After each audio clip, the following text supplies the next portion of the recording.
Assalamualaikum warahmatullahi wabarakatuh. Selamat pagi yang terhormat Bapak Wahyudin Fitriana sebagai dosen mata kuliah Pendidikan Kewarganegaraan dan Pancasila dan teman-teman kelas 2C PBI yang berbahagia. Puji syukur marilah kita panjatkan kepada Allah Subhanahu wa taala atas rahmat berupa kesehatan sehingga kita bisa berkumpul di sini. Tak lupa juga sholawat serta salam semoga tetap tercurahkan kepada junjungan kita Rasulullah Shallallahu Alaihi Wasallam. Pada hari ini saya Fathia Hidinur sebagai moderator yang akan memandu kegiatan diskusi.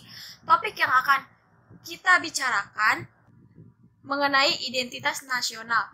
Sebelum diskusi dimulai, saya akan memperkenalkan anggota kelompok 2 yang akan menyampaikan materi, yaitu Nurul Hamidah Septianingsih, Bunga Fiona Zaini, Raihan Giovanni Busairi, Gina Rahmawati, Fathia Haidinur, Intan Akhna Hatami, Wulan Febrianti, Diva Auliarianti, Dea Nandariksan, dan Intan Medianti.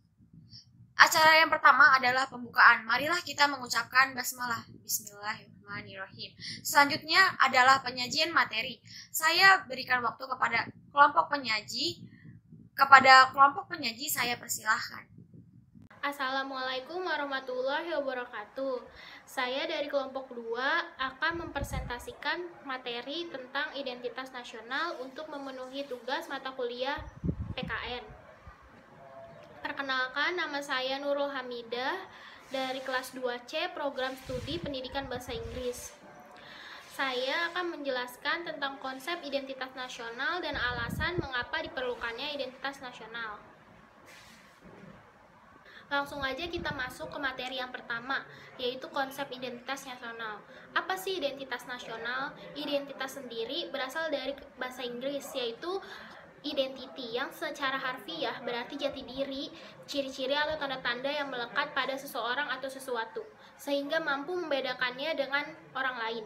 Istilah nasional menunjuk pada kelompok-kelompok persekutuan hidup manusia yang lebih besar dari sekedar pengelompokan berdasarkan ras, agama, budaya, bahasa, dan sebagainya.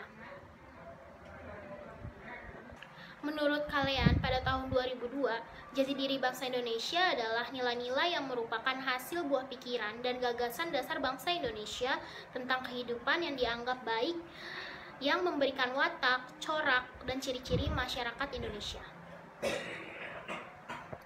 Istilah identitas nasional secara terminologis adalah suatu ciri yang dimiliki oleh suatu bangsa secara filosofis membedakan bangsa tersebut dengan bangsa lain. Jadi, secara terminologis itu, identitas nasional tuh bisa ngebedain antara bangsa yang satu sama bangsa yang lainnya. Dalam konteks PKN sendiri, identitas nasional lebih dekat dengan arti jati diri, yakni ciri-ciri atau karakteristik, perasaan atau keyakinan tentang kebangsaan yang membedakan bangsa Indonesia dengan bangsa lain. Setelah kita mengetahui tentang konsep identitas nasional, kita akan masuk ke alasan mengapa diperlukannya identitas nasional. Materi selanjutnya yaitu alasan mengapa diperlukannya identitas nasional. Sebagaimana yang kita ketahui bahwa Pancasila menjadi identitas nasional bangsa Indonesia. Warisan jenius yang tidak ternilai harganya dari para The Founding Fathers adalah Pancasila. Pancasila sebagai identitas nasional tidak hanya bersifat fisik, seperti simbol atau lambang, tetapi merupakan cerminan identitas bangsa dalam wujud psikis, yaitu non-fisik, yakni dapat mencerminkan watak dan perilaku manusia Indonesia sehingga dapat dibedakan dengan bangsa lain. Jadi, bangsa Indonesia mempunyai sifat atau watak yang bisa dibedakan dengan bangsa lain, kayak menjadi pembeda gitu, karena bangsa Indonesia sendiri mempunyai identitas nasional Pancasila.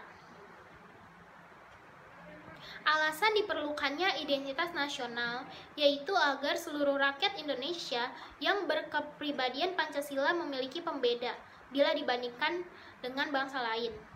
Pembeda yang dimaksud adalah kekhasan positif, yakni ciri bangsa yang beradab, unggul, terpuji, bukan yang negatif, bukan dari yang sebaliknya yang disebutkan yang tadi. Jadi, bangsa Indonesia harus memiliki kepribadian dan sikap dalam berperilaku sesuai dengan nilai-nilai Pancasila tersebut. Seperti yang kita ketahui, terdapat 5 nilai dalam identitas nasional, yaitu Pancasila. Yang pertama, nilai sila pertama, yaitu ketuhanan yang Maha Esa. Sikap-sikap yang kita terapkan dalam nilai tersebut adalah selalu tertib dalam menjalankan ibadah, tidak berbohong pada guru, orang tua, teman, dan selalu bersyukur kepada Tuhan. Yang kedua, ada nilai kemanusiaan yang adil dan beradab. Contohnya seperti menolong teman yang sedang kesusahan, tidak membeda-bedakan dalam memilih teman, dan hormat dan patuh pada orang tua. Yang ketiga, ada nilai persatuan Indonesia. Contohnya tuh seperti mengikuti upacara bendera, terus bergotong royong, terus bangga menjadi warga negara Indonesia. Yang keempat, nilai kerakyatan yang dipimpin oleh hikmah kebijaksanaan dalam permusyawaratan perwakilan, yaitu membiasakan diri bermusyawarah dalam memecahkan masalah. Terus kita juga harus berani mengungkapkan pendapat. Yang terakhir itu nilai keadilan sosial bagi seluruh rakyat Indonesia. Sesuai dengan nilai yang terakhir, kita harus bersikap adil kepada siapapun dalam apapun. Sekian materi dari saya. Materi selanjutnya akan dilanjutkan oleh rekan saya, Bunga Fiona. Assalamualaikum warahmatullahi wabarakatuh. Saya Bunga Fiona Zaini akan melanjutkan materi selanjutnya, yaitu tentang unsur-unsur identitas nasional. Bisa kalian lihat di PPT kalian masing-masing tentang unsur-unsur identitas nasional. Nah, unsur-unsur identitas nasional itu ada 4. Yang pertama yaitu suku bangsa, yang kedua ada agama, yang ketiga adalah kebudayaan, dan yang terakhir adalah bahasa. Kita masuk poin yang pertama yaitu tentang suku bangsa.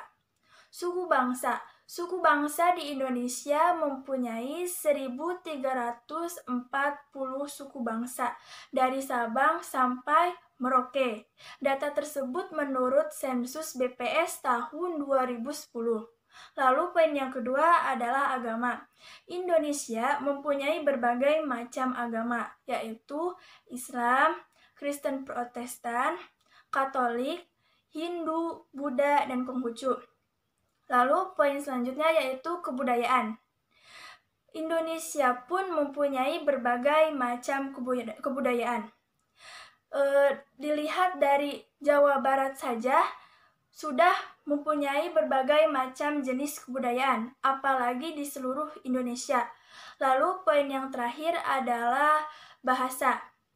Berdasarkan data terakhir, Indonesia mempunyai 718 bahasa daerah. Lalu, berdasarkan unsur-unsur identitas nasional tersebut, terbagi menjadi 3 bagian. Yang pertama adalah identitas fundamental, yang kedua adalah identitas instrumental, yang ketiga adalah identitas alamiah. Poin yang pertama yaitu identitas fundamental. Apa sih identitas fundamental di Indonesia? Nah, identitas fundamental di Indonesia adalah Pancasila. Sebagaimana kita ketahui bahwa Pancasila adalah dasar negara Indonesia dan sebagai ideologi Indonesia. Lalu, poin yang kedua adalah identitas instrumental. Identitas instrumental di Indonesia ini adalah Undang-Undang Dasar 1945. Di dalam identitas instrumental ini terdapat bahasa yang digunakan adalah bahasa Indonesia, bendera negara Indonesia adalah bendera merah putih, lambang negara Indonesia adalah Garuda Pancasila, semboyan negara Indonesia adalah Bhinneka Tunggal Ika, dan yang terakhir, lagu kebangsaan Indonesia adalah Indonesia Raya. Semua poin-poin tersebut tertera dalam Undang-Undang Dasar 1945. Lalu yang terakhir yaitu identitas alamiah. Identitas alamiah itu meliputi kepulauan serta pluralisme dalam suku bangsa, agama, kebudayaan, dan bahasa. Jadi, identitas alamiah adalah keberadaan alamiah Indonesia dalam bentuk kepulauan yang serba plural, baik secara suku bangsa, agama, kebudayaan, serta bahasa. Jadi, itu adalah identitas alamiah. Sekian pembahasan materi dari saya tentang unsur-unsur identitas nasional. Selanjutnya akan dilanjutkan oleh rekan saya yaitu Raihan. Terima kasih. Assalamualaikum warahmatullahi wabarakatuh. Saya Raihan Giovanni Busairi akan membahas tentang materi menggali sumber historis, sosiologis, dan politik identitas nasional Indonesia. Yang pertama kita akan membahas tentang secara historis. Secara historis, khususnya pada tahap embrionik, yaitu tahap awal pembentukan negara, identitas nasional Indonesia ditandai ketika munculnya kesadaran rakyat Indonesia sebagai bangsa yang sedang dijajah oleh asing pada tahun 1908. Dan kita bertanya, apa yang terjadi pada tahun 1908? Pada tahun itu, Indonesia, khususnya para pemuda, membentuk suatu organisasi, yaitu Budi Utomo. Budi Utomo adalah sebuah organisasi yang didirikan oleh Dr. Sutomo yang bersifat sosial, ekonomi, kebudayaan, tetapi tidak bersifat politik pada awalnya. Organisasi ini dipelopori oleh para pemuda dari Stovia, Sekolah Guru di Bandung, Sekolah Pamong Praja di Magelang, Sekolah Peternakan dan Pertanian Bogor, dan sekolah sore untuk orang dewasa di Surabaya. Tujuan organisasi ini yaitu untuk memajukan kondisi sosial, ekonomi maupun kebudayaan di Jawa dan Madura pada awalnya. Seiring berjalannya waktu, muncullah beberapa organisasi dari kaum terpelajar, contohnya seperti Sarekat Islam dan Indispartij. Indispartij adalah suatu organisasi politik yang bersifat terbuka bagi seluruh rakyat tanpa terkecuali. Organisasi ini didirikan oleh Doos Dekker, yaitu seorang pers. Ia sangat memperjuangkan perjuangan bangsa Indonesia. Ia berusaha menyadarkan masyarakat untuk terjun langsung ke dalam tindakan politik yang nyata. Berkat ketiga organisasi ini, nasionalisme semakin dikenal oleh masyarakat luas. Dan rakyat Indonesia mulai sadar akan jati diri sebagai manusia yang tidak wajar karena dalam kondisi terjajah. Yang kedua, secara sosiologis. Identitas nasional telah terbentuk dalam proses interaksi, komunikasi, dan persinggungan budaya secara alamiah, baik melalui perjalanan panjang menuju Indonesia merdeka maupun pembentukan intensif pasca kemerdekaan. Setiap masyarakat di dunia memiliki identitasnya masing-masing. Nah, setiap individu biasanya memiliki dua perbedaan, yaitu perbedaan fisik dan perbedaan psikis. Untuk perbedaan fisik, seperti contohnya tinggi badan, bentuk muka, wajah, warna kulit, rambut, dan lain-lain. Aspek psikis, seperti kebiasaan, semangat, karakter, atau sikap, dan lain-lain. Setiap masyarakat di dunia memiliki identitasnya masing-masing. Dan inilah yang menjadikan identitas nasional Indonesia. Yang terakhir yaitu secara politis. Bentuk identitas nasional Indonesia biasanya menjadi penciri atau membangun jati diri bangsa Indonesia yang meliputi bendera, bahasa, lambang negara, maupun lagu kebangsaan. Setiap negara memiliki identitasnya masing-masing, memiliki bendera masing-masing, memiliki lagu kebangsaan masing-masing, dan inilah yang menjadi perbedaan antar setiap negara. Dan itulah materi dari saya. Assalamualaikum warahmatullahi wabarakatuh.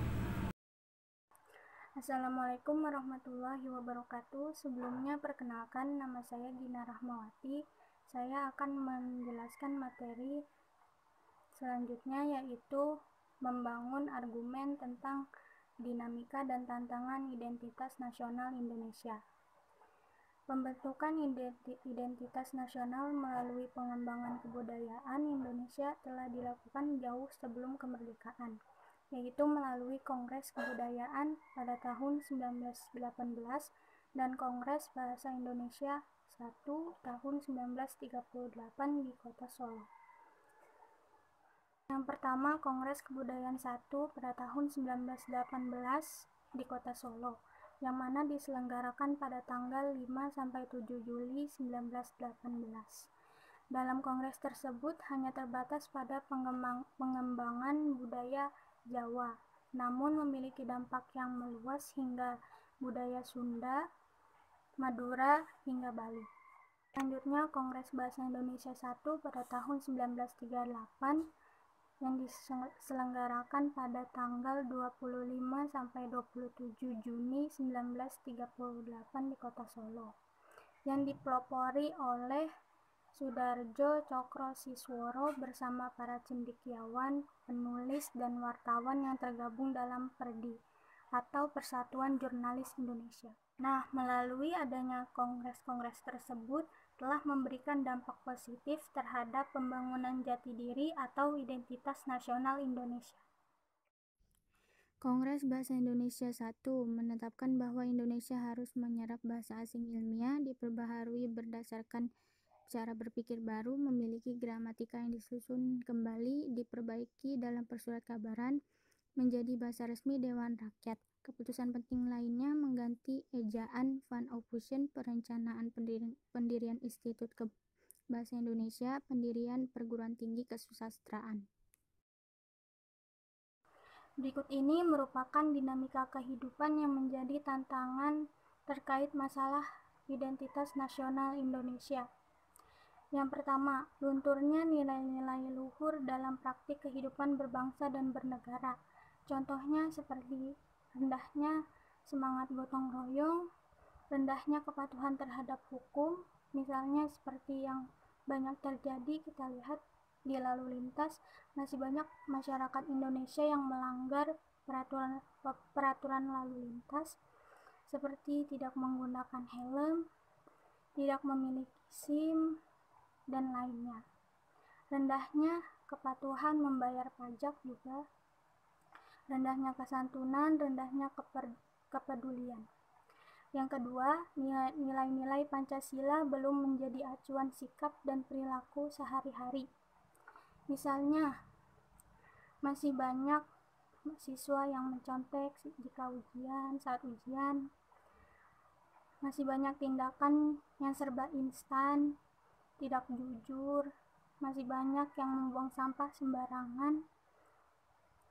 Yang ketiga, rasa nasionalisme dan patriotisme yang luntur dan memudar.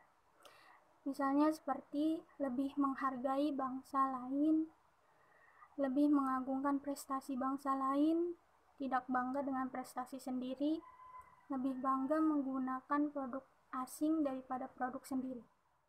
Sekian materi-materi yang dapat saya sampaikan. Selanjutnya akan dilanjutkan oleh Fathia Haidi Nur. Wassalamualaikum warahmatullahi wabarakatuh. Saya Fathia Haidi Nur ingin menjelaskan tentang materi membangun argumen tentang dinamika dan tantangan identitas nasional Indonesia yang sebelumnya dijelaskan oleh Gina Rahmawati. Keempat, lebih bangga menggunakan produk luar. Contohnya lebih bangga menggunakan bendera asing daripada bendera merah putih, lebih bangga menggunakan bahasa asing daripada menggunakan bahasa Indonesia. Yang kelima, menggunakan simbol-simbol asing daripada lambang atau simbol bangsa sendiri, dan lebih mengapresiasi dan senang menyanyikan lagu-lagu asing daripada mengapresiasi lagu nasional dan lagu daerah sendiri. Tantangan dan masalah yang dihadapi terkait dengan Pancasila telah banyak mendapat tanggapan dan analisis sejumlah pakar seperti Asyumardi Azra, menyatakan bahwa saat ini Pancasila sulit dan dimarginalkan di dalam semua kehidupan masyarakat Indonesia karena 1. Pancasila dijadikan sebagai kendaraan politik. Maksud dari Pancasila dijadikan kendaraan politik yaitu Pancasila digunakan sebagai landasan dan pedoman dalam melakukan kegiatan berpolitik yang sehat dan jujur. 2. Adanya liberalisme politik. Maksudnya adalah liberalisme dapat juga diartikan sebagai paham dan tradisi politik yang terfokus pada kebebasan dan persamaan hak bagi setiap individu di dalam masyarakat. Hal ini berarti suatu negara dan pemerintahnya harus menghormati serta melindungi kebebasan dan hak setiap warganya di dalam berbagai aspek kehidupan manusia. Orang-orang yang menganut paham ini disebut dengan liberalis. 3. Lahirnya desentralisasi atau otonomi daerah. Maksudnya yaitu desentralisasi adalah penyerahan urusan pemerintahan kepada daerah yang menjadi urusan rumah tangganya. Otonomi daerah adalah hak, wewenang, dan kewajiban daerah yang meliputi segala macam peraturan yang terdapat dalam perundang-undangan. Disadari bahwa rendahnya pemahaman dan menurunnya kesadaran warga negara dalam bersikap dan berperilaku menggunakan nilai-nilai Pancasila dalam kehidupan berbangsa dan bernegara, khususnya pada era reformasi, bagaikan berada dalam tahap disintegrasi karena tidak ada nilai-nilai yang menjadi pegangan bersama. Oleh karena itu, perlu adanya pendukung dalam meningkatkan kesadaran terhadap nilai-nilai luhur yang dapat dijadikan pegangan dalam bermasyarakat. Memahami dan mengerti nilai-nilai Pancasila sejak dini dalam kehidupan sekolah sangat membantu dalam meningkatkan kesadaran dalam mewujudkan nilai-nilai Pancasila. Kita perlu memahami secara penuh bahwa Pancasila sebagai pedoman hidup bangsa sehingga kita dapat merasa berkewajiban dalam melaksanakannya. Tantangan terkait memudarnya rasa nasionalisme dan patriotisme perlu mendapat perhatian. Bangsa Indonesia perlu mengupayakan strategi untuk mengalihkan kecintaan terhadap bangsa asing agar dapat berubah menjadi bangsa sendiri. Hal tersebut perlu adanya upaya dari generasi baru untuk mendorong bangsa Indonesia untuk membuat prestasi yang tidak dapat dibuat oleh bangsa lain, mendorong masyarakat kita untuk bangga menggunakan produk bangsa sendiri. Semua unsur formal identitas nasional, baik langsung maupun secara tidak langsung, diterapkan, perlu dipahami, diamalkan, dan diperlakukan sesuai dengan peraturan dan perundangan yang berlaku. Permasalahannya terletak pada sejauh mana masyarakat kita memahami dan menyadari dirinya sebagai warga negara yang baik, yang beridentitas sebagai warga negara Indonesia dengan Pancasila sebagai pedomannya. Oleh karena itu, warga negara yang baik akan berupaya belajar secara berkelanjutan untuk menjadi warga negara yang baik dan cerdas. Assalamualaikum warahmatullahi wabarakatuh. Perkenalkan, nama saya Intan Aknakatami. Di sini saya akan menjelaskan materi yang berjudul Solusi dari Dinamika dan Tantangan Identitas Nasional. Pada hakikatnya, semua unsur formal identitas nasional, baik yang langsung maupun tidak langsung, perlu dipahami, diamalkan, dan diperlakukan sesuai dengan peraturan perundang-undangan yang berlaku. Masalahannya terletak pada sejauh mana warga negara Indonesia memahami dan menyadari dirinya sebagai warga negara yang baik, yang beridentitas sebagai warga negara Indonesia. Oleh karena itu, warga negara yang baik akan berupaya belajar secara berkelanjutan agar menjadi warga negara bukan hanya baik, namun cerdas. Dalam solusi dari dinamika dan permasalahan identitas nasional, adapun pemberdayaan identitas nasional, yakni perlu ditempuh melalui revitalisasi Pancasila. Apa itu revitalisasi Pancasila? Revitalisasi Pancasila dapat diartikan sebagai usaha pengembalian Pancasila kepada subjeknya. Subjek di sini yaitu sesuatu yang penting dan sangat diperlukan sekali. Revitalisasi sebagai manifestasi atau bisa disebut sebagai perwujudan dari identitas nasional yang mengandung makna bahwa Pancasila harus kita letakkan dalam keutuhannya dan dieksplorasikan dengan dimensi-dimensi yang melekat padanya. Di sini saya akan menjelaskan macam-macam dimensi yang terdapat pada Pancasila. Di antaranya ada 3, yaitu realitas, idealitas, dan fleksibilitas. Kita mulai dengan dimensi yang pertama, yaitu realitas. Realitas bermakna bahwa nilai-nilai dasar yang terkandung di dalam sebuah ideologi berdasarkan nyata atau real dan hidup dalam masyarakat suatu bangsa. Ideologi ini dengan demikian bersumber langsung dari nilai-nilai luhur, budaya, dan sejarah.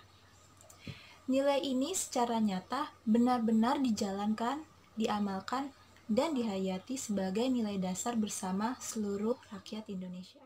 Yang kedua yaitu dimensi idealis. Idealis lebih seperti suatu visioner atau tujuan penting yang berusaha dicapai oleh seluruh masyarakat.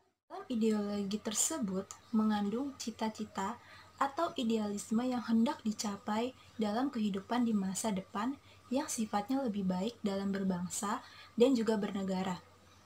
Idealisme ini mampu memberikan harapan, optimisme, serta mampu mendorong motivasi pendukungnya untuk berupaya mewujudkan cita-citanya di masa mendatang. Dimensi terakhir yaitu dimensi fleksibilitas.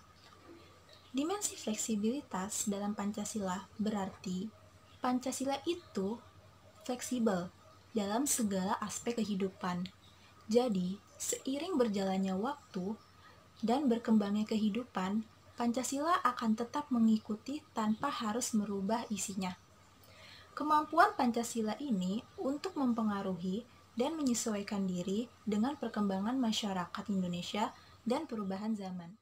Jadi, melalui revitalisasi Pancasila sebagai wujud pemberdayaan identitas nasional, maka dieksploitasikan sebagai referensi kritik sosial. Untuk membentuk jati diri, maka nilai-nilai yang ada tersebut harus digali, seperti nilai-nilai agama yang datang dari Tuhan, dan nilai-nilai yang lain, misalnya seperti gotong royong, persatuan, saling membantu, dan menghormati satu sama lain. Untuk itu, semua perlu diperjuangkan dan ditekunkan untuk menyatukan nilai, cipta, dan rasa karsa itu sendiri. Sekian presentasi dari saya mengenai solusi dari dinamika dan tantangan identitas nasional. Selanjutnya akan dijelaskan oleh rekan saya yang bernama Ulan, yang akan menjelaskan materi esensi dan urgensi identitas nasional. Terima kasih. Saya Ulan Febrianti akan melanjutkan materi dan akan membahas tentang esensi dan urgensi identitas nasional. Pernahkah Anda berpikir apa yang akan terjadi seandainya sebuah bangsa tidak memiliki jati diri atau identitas nasional? Benarkah identitas nasional itu diperlukan? Atau mengapa identitas nasional itu penting? Sebagaimana yang telah dikemukakan terdahulu, bahwa sebuah negara dapat diibaratkan seorang individu manusia. Salah satu tujuan Tuhan menciptakan manusia adalah agar manusia saling mengenal, agar individu manusia dapat mengenal atau dikenal oleh individu manusia lainnya. Manusia perlu memiliki ciri atau kata lainnya adalah identitas. Mungkin antara individu yang satu dengan yang lain memiliki perbedaan keinginan atau tujuan. Namun, secara naluriah atau umumnya, manusia memiliki kebutuhan yang sama, yakni kebutuhan yang bersifat fisik atau jasmania, seperti kebutuhan makan dan minum untuk kelangsungan hidup dan kebutuhan psikis. Apabila disimpulkan, individu manusia perlu dikenali dan mengenali orang lain adalah untuk memenuhi dan menjaga kebutuhan hidupnya agar kehidupannya dapat berlangsung hingga akhirnya dipanggil oleh Tuhan yang Maha Kuasa atau meninggal dunia.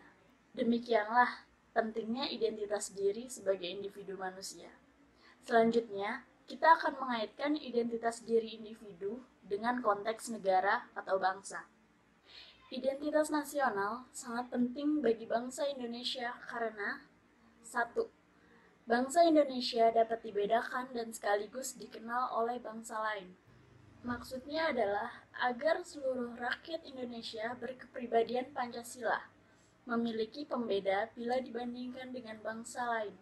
Pembeda yang dimaksud adalah kekhasan positif, yakni ciri bangsa yang beradab, unggul, dan terpuji. Apabila kita sudah dikenal oleh bangsa lain, maka kita dapat melanjutkan perjuangan untuk mampu eksis sebagai bangsa sesuai dengan fitrahnya. Yang kedua, identitas nasional bagi sebuah bangsa sangat penting bagi kelangsungan hidup karena dapat mempersatukan bangsa. Tidak mungkin negara dapat hidup sendiri sehingga dapat eksis. Setiap negara, seperti halnya individu manusia, tidak dapat hidup menyendiri. Setiap negara memiliki keterbatasan sehingga perlu bantuan pertolongan negara bangsa lain. Demikian pula bagi Indonesia, kita perlu memiliki identitas agar dikenal oleh bangsa lain untuk saling memenuhi kebutuhan. Oleh karena itu, identitas nasional sangat penting untuk memenuhi kebutuhan atau kepentingan nasional negara bangsa Indonesia. Yang ketiga, identitas nasional penting bagi kewibawaan negara Indonesia sebagai ciri khas bangsa. Dengan saling mengenal identitas, maka akan tumbuh rasa saling hormat, saling pengertian, atau mutual understanding. Tidak ada stratifikasi dalam kedudukan antar negara bangsa. Dalam berhubungan antar negara, tercipta hubungan yang sederajat atau sejajar. Karena masing-masing mengakui bahwa setiap negara berdaulat tidak boleh melampaui kedaulatan negara lainnya. Istilah ini dalam hukum internasional dikenal dengan asas par imparem non habet imperium. Artinya, negara berdaulat tidak dapat melaksanakan yurisdiksi terhadap negara berdaulat lainnya.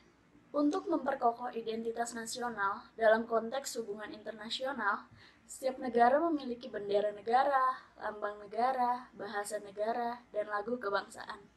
Dengan identitas-identitas ini, maka NKRI akan semakin kokoh dan semakin dikenal oleh bangsa dan masyarakat dunia. Tentu, kita tidak ingin lagi orang asing tidak kenal Indonesia. Kita tidak ingin lagi mendengar pendapat dari bangsa asing yang mempertanyakan berapa lama perjalanan menuju Indonesia dari Bali. Ini artinya identitas Bali lebih dikenal daripada Indonesia, bukan? Materi selanjutnya akan dilanjutkan oleh teman saya yang bernama Diva. Oke, dilanjut lagi. Saya Diva Auliari Ayanti akan menjelaskan mengenai tantangan di era globalisasi. Globalisasi adalah suatu perubahan sosial dalam bentuk semakin bertambahnya keterkaitan antar masyarakat dengan faktor-faktor yang terjadi akibat transkulturasi dan perkembangan teknologi modern. Globalisasi merupakan fenomena berwajah majemuk. Istilah globalisasi sering diidentikan dengan yang pertama, ada internasionalisasi, yaitu hubungan antara negara, meluasnya arus-arus perdagangan dan penanaman modal. Yang kedua, ada liberalisasi, yaitu pencabutan pembatasan-pembatasan pemerintahan. Lalu yang ketiga, ada universalisasi, yaitu ragam selera atau gaya hidup. Yang keempat ada westernisasi, yaitu ragam hidup model budaya barat atau Amerika. Lalu yang kelima ada deteritorialisasi, yaitu perubahan-perubahan geografi sehingga ruang sosial dalam perbatasan tempat jarak menjadi berubah. Lalu apa saja sih yang harus kita lakukan? Yang pertama yang harus kita lakukan yaitu membangun konsensus nasional. Yang kedua, membangun dialog antar kelompok agama, etnis, dan sosial. Contohnya yaitu kita walaupun berbeda-beda agama tetapi tetap bisa saling toleransi, menghargai, dan bisa saling berbaur walaupun adanya perbedaan itu. Yang ketiga yaitu meneguhkan dan mengaktualisasikan kembali nilai-nilai budaya bangsa seperti yang budaya yang sudah tercermin di bangsa Indonesia yaitu sopan santun dan ramah tamah. Lalu yang terakhir yaitu meningkatkan rasa nasionalisme dan patriotisme. Seperti anak muda itu melakukan bela negara dan cinta tanah air. Lalu dilanjut mengenai faktor-faktor yang mempengaruhi pembentukan identitas bersama. Ada 6 faktor. Faktor yang pertama yaitu primordial. Lalu yang kedua ada sakral. Yang ketiga ada tokoh kepemimpinan. Yang keempat ada sejarah. Kelima ada Bhinneka Tunggal Ika. Yang keenam ada kelembagaan. Jadi yang pertama ini ada primordial. Jadi primordial itu yaitu ikatan kekerabatan daerah dan keluarganya. Contohnya seperti suku. Misalkan kita kekerabatan dari suku, sama-sama suku Jawa, asal daerahnya. Lalu yang kedua itu ada sakral. Sakral itu kesamaan agama yang dipeluk, seperti Islam. Islam ya nanti kita seperti melakukan kegiatan pengajian maupun sholat berjamaah pasti dilakukan bersama, karena itu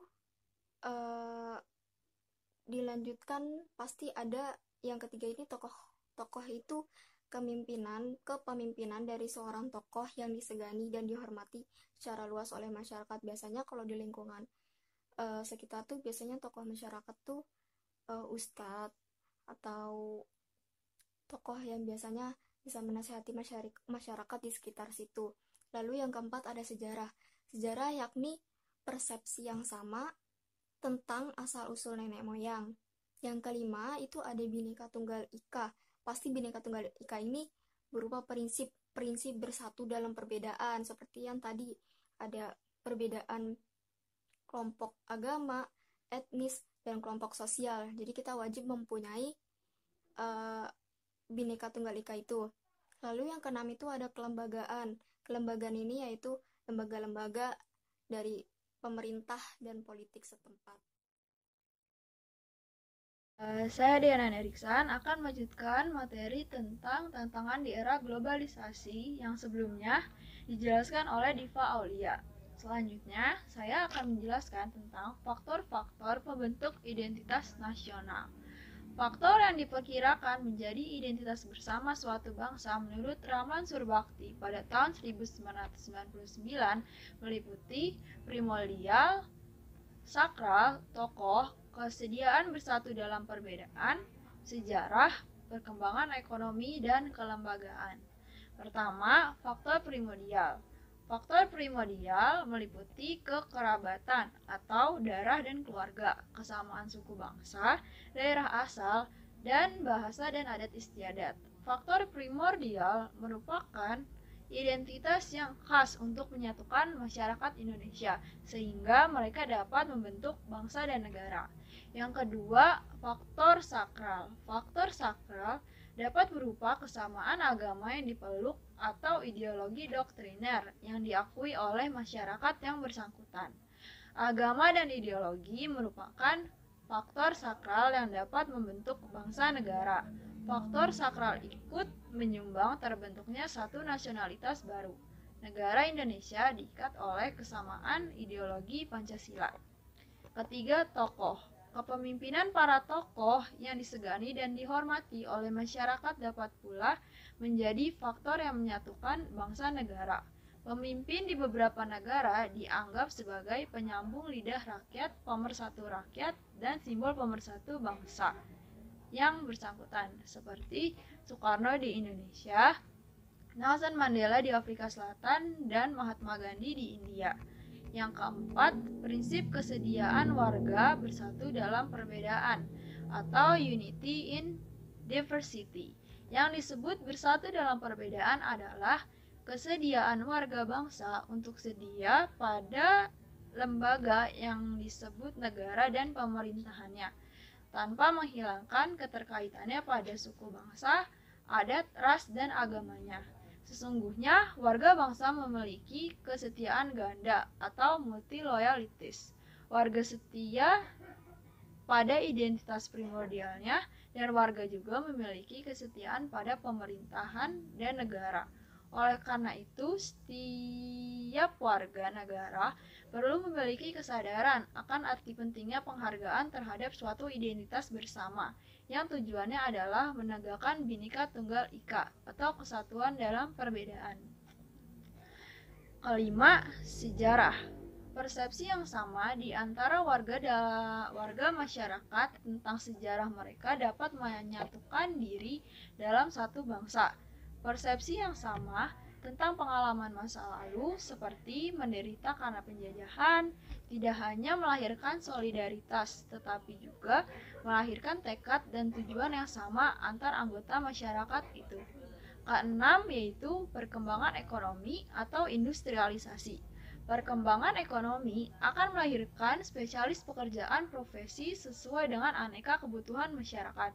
Semakin tinggi mutu dan variasi kebutuhan masyarakat, semakin saling tergantung di antara jenis pekerjaannya. Karena setiap orang akan saling bergantung satu sama lain dalam memenuhi kebutuhan hidup. Yang terakhir, ketujuh, lembaga-lembaga pemerintahan dan politik. Lembaga-lembaga itu seperti birokrasi, angkatan bersenjata, pengadilan, dan partai politik. Lembaga-lembaga itu melayani dan mempertemukan warga tanpa membeda-bedakan asal-usul dan golongannya dalam masyarakat. Sekian. Perkenalkan, nama saya Intan Meidayanti. Di sini saya akan melanjutkan materi yang sebelumnya telah dijelaskan oleh saudari Dea. Materi yang terakhir ini yaitu mengenai prinsip umum terbentuknya nasionalisme dan 4 elemen dalam nasionalisme. Prinsip umum. Beberapa prinsip umum terbentuknya nasionalisme menurut Nurholis Majid 1987. Yang pertama, kesatuan atau unity. Prinsip kesatuan merupakan prinsip yang harus dimiliki oleh para pejuang bangsa Indonesia, yaitu mampu menempatkan persatuan, kesatuan, kepentingan, serta keselamatan bangsa dan negara di atas kepentingan pribadi atau golongan. Yang kedua, kebebasan atau liberty. Prinsip kebebasan merupakan kebebasan untuk bertindak sesuai kehendak dan kemampuannya. Yang ketiga, kesamaan atau equality. Kesamaan dalam hal ini adalah kesamaan tujuan dan cita-cita. Yang keempat, kepribadian atau personality. Kepribadian adalah sifat hakiki yang tercermin pada seseorang atau suatu bangsa yang membedakannya dengan orang atau bangsa lain. Prinsip kepribadian merupakan hak untuk menggunakan harkat martabat manusia, jiwa, tubuh, kehormatan dengan leluasa. Yang kelima, prestasi atau performance. Prestasi adalah hasil yang telah dicapai dari apa yang telah dilakukan, dikerjakan, dan sebagainya. Prinsip-prinsip tersebut mendasari munculnya semangat nasionalisme. Kemudian ada 4 elemen dalam nasionalisme. Yang pertama, semangat ketaatan kepada suatu bangsa semacam patriotisme. Patriotisme adalah sikap yang berani, pantang menyerah, dan rela berkorban demi bangsa dan negara. Yang kedua, dalam aplikasinya menunjukkan kepada kecondongan untuk mengutamakan kepentingan bangsa sendiri, khususnya jika kepentingan bangsa itu berlawanan dengan kepentingan bangsa lain. Yang ketiga, sikap yang melihat amat pentingnya penonjolan ciri khusus suatu bangsa. Karena itu, doktrin yang memandang perlunya kebudayaan bangsa dipertahankan. Yang keempat, nasionalisme adalah teori politik atau teori antropologi yang menekankan bahwa umat manusia secara alami terbagi-bagi menjadi berbagai bangsa, dan bahwa ada kriteria yang jelas untuk mengenali suatu bangsa beserta para anggota bangsa itu. Kesimpulannya dari materi ini yaitu identitas nasional merupakan jati diri atau karakteristik, perasaan atau keyakinan tentang kebangsaan yang membedakan bangsa Indonesia dengan bangsa lain. Identitas nasional Indonesia menunjuk pada identitas-identitas yang sifatnya nasional, bersifat buatan karena dibentuk dan disepakati, dan karena sebelumnya sudah terdapat identitas kesukubangsaan dalam diri bangsa Indonesia. Bendera negara Indonesia, bahasa negara, lambang negara, serta lagu kebangsaan merupakan identitas nasional bagi negara bangsa Indonesia yang telah diatur dalam Undang-Undang Negara Republik Indonesia. Sekian presentasi dari kelompok 2. Terima kasih atas perhatiannya. Kurang lebihnya mohon maaf. Wabillahi taufiq wal hidayah. Wassalamualaikum warahmatullahi wabarakatuh.